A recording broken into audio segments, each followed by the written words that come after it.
Hello chess fans, this is Devansh and I am going to show you a very instructive chess game. This game was played between Donald Byrne and Bobby Fischer in 1956. I hope you are familiar with Bobby Fischer. Donald Byrne was very strong international master from USA and he had won the US championship in 1953. Now you would expect this game to win by Fischer easily, but it is not so. Fischer was only 13 years old at that time. At the end of this video, I am going to give you a very challenging chess puzzle. So as the title indicates, it is called the game of the century. Now let's move on to the game to know why it is called so. Donald Byrne had white pieces in this game and Bobby Fischer had black pieces. Donald Byrne started with knight to f3 and Fischer replied knight to f6, c4, g6, knight to c3, bishop to g7, d4 and Fischer castles kingside. Byrne could have played e4 here and gained some center. Byrne played bishop to f4,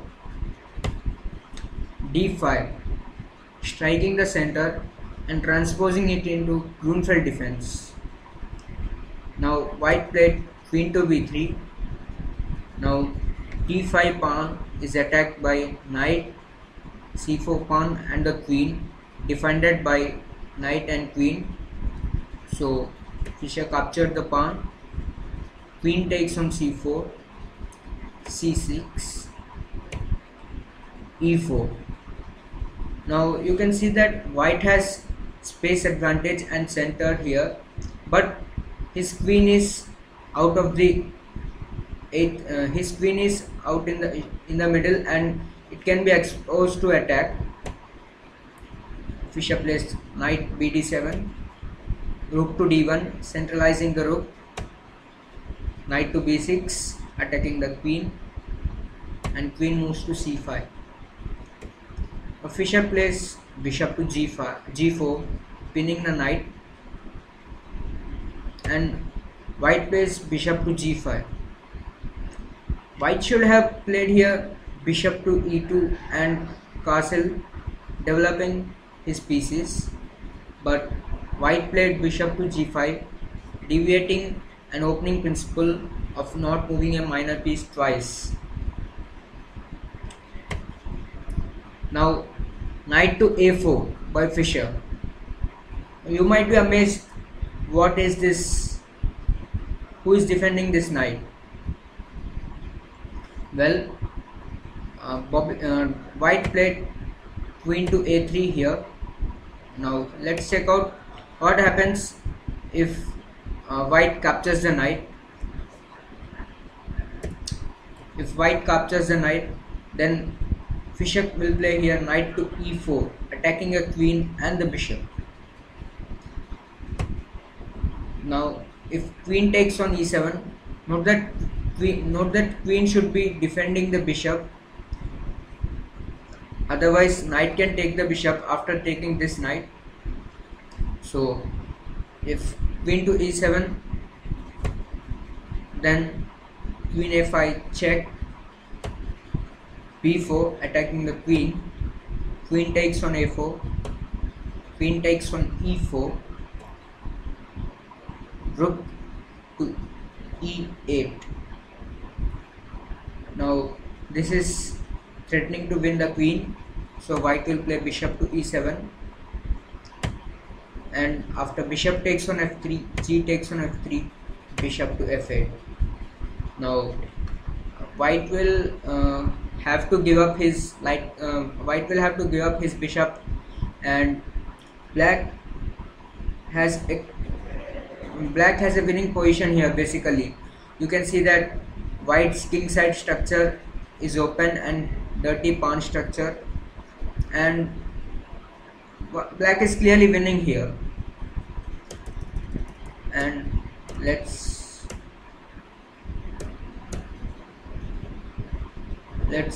check another variation. if knight takes on a4, knight takes on e4, and bishop takes on e7, attacking both rook and the queen. Now black will capture the queen here, and bishop takes on d8, knight takes on a4, bishop to g5, protecting the bishop. Bishop takes on f3, g takes on f3, knight takes on b2.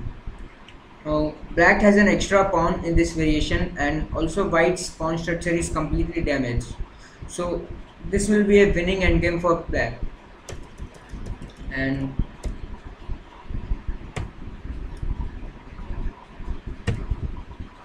in another variation, after knight takes on e4, knight takes on e4, attacking both queen and the bishop.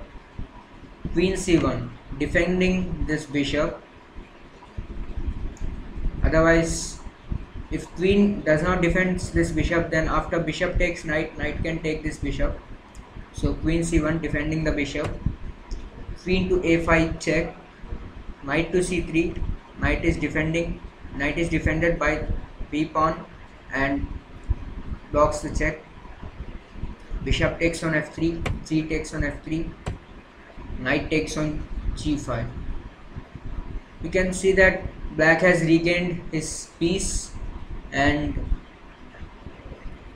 basically it's a winning endgame for black, because black is a pawn up and white's pawn structure is completely damaged. So in another variation, after knight takes on a4, knight takes on e4, queen b4, protecting the a5 square.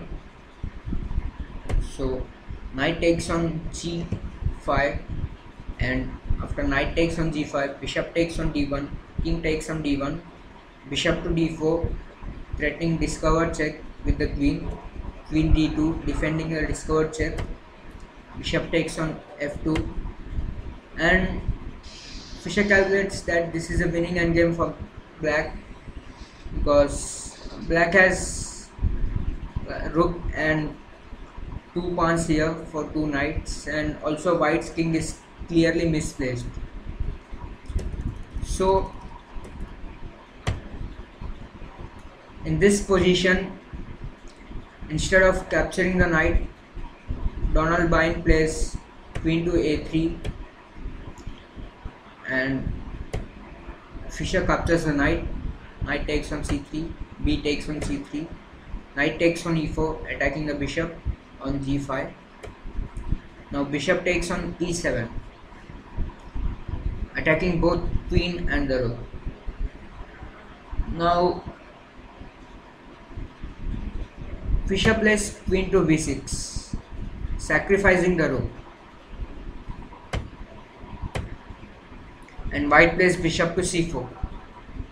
Now you would like to know what happens if bishop takes on f8. So let's go back. If bishop takes on f8, then bishop takes on f8, attacking the queen. After queen to b3, knight takes on c3. Note that white can't take the knight because of bishop b4 winning the queen. And after queen takes on b6, a takes on b6, white defends his rook with rook to a1, rook e8 check, king d2, knight d2 check, king c2, knight f2, attacking the rook. Rook moves to g1, bishop to f5 check, and Fischer says that this is a winning endgame for black, because black has plenty of compensation for an exchange. He has two pawns and a bishop pair, and white's king is pretty much unsafe. So this will be a winning endgame for black. So let's go back and let's look another variation. After bishop takes on f8, bishop takes on f8, attacking the queen. After queen to b3, rook e8. This would be more stronger than previous knight takes on c3. Now black is threatening discovery check. So after queen takes on b6, a takes on b6, bishop e2, defending against a discovered check. Knight takes on c3, attacking rook, rook to d2, bishop to b4, threatening discovered check, king to f1, knight to e4, attacking the rook, rook moves to b2, bishop to c3, rook to c2, knight d2 check. Note that knight is defended by the bishop, and if knight takes on d2, then bishop takes on e2 check, and it will be a winning for black. After king to g1, rook takes on e2, bishop takes on c3, knight takes on f3, g takes on f3, bishop h3. Now black is threatening checkmate with rook e1, so white has to defend this with rook c1, and after rook takes on a2, black is completely winning here.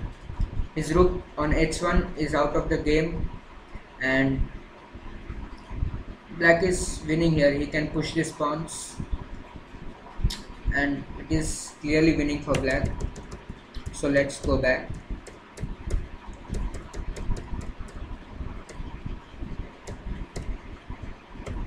So white didn't capture the rook here. Instead he played bishop to c4, developing a piece and intending to castle.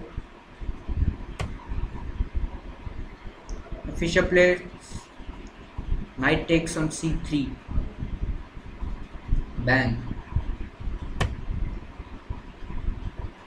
and white plays bishop to c5, attacking the queen. Fischer plays rook f8 check, and after king to f1, now what you would do in this position?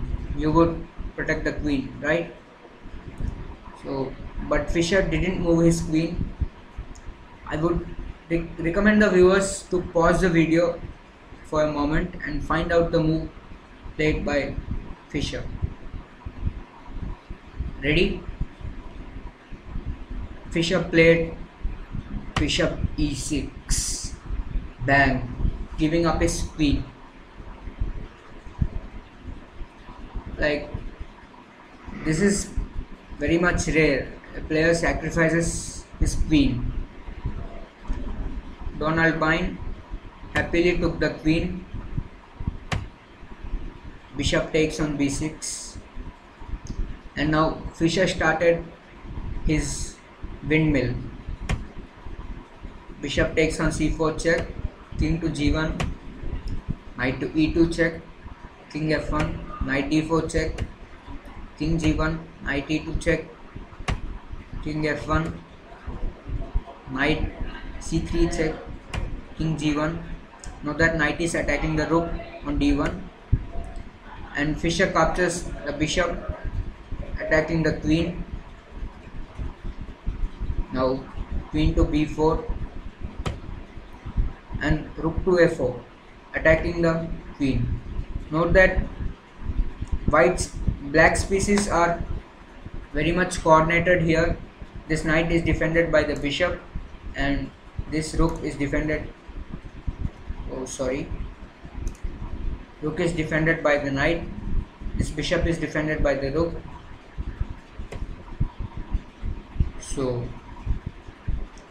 white played queen takes on b6. Let's take a back for a moment. And what happens if white plays queen to d6, protecting the rook on d1? If queen to d6, then knight takes on d1, queen takes on d1, rook to a2, threatening rook a1, and this is winning for black. Like, white can't do anything here. So white played queen takes on b6 and knight takes on d1, h3, freeing the h2 square for the king. Now Fischer had sacrificed his queen and has a rook and two bishops and a pawn for a queen, which is very good compensation. And you can see that all the black pieces are very much coordinated, and white has nothing to do here. Rook takes on a2, and White should have pretty much resigned at this position, but Byrne played on till he got checkmated. So king h2, knight takes on f2. You can see that black has 3 pawns, 2 bishops and a rook for this queen, and all of black's pieces are fully coordinated. Game continued from here on. Rook to e1, Fischer captured the rook. Queen to d8 check, bishop to f8, knight takes on e1, bishop to d5, knight to f3, knight to e4, queen to b8, attacking the b7 pawn. So b5, defending, h3, h5 by Fischer. And you can see that all of the black's pieces and the pawns are protected. This bishop is protected by the king, and these pawns are protected. This rook is defended by the bishop, knight is defended by the bishop, pawn is defended by the bishop, and the bishop is defended by the pawn. All of black's pieces are perfectly coordinated and defended by each other. White has nothing to do here, and game continued from here on. White played knight to e5, threatening knight d7, winning the bishop.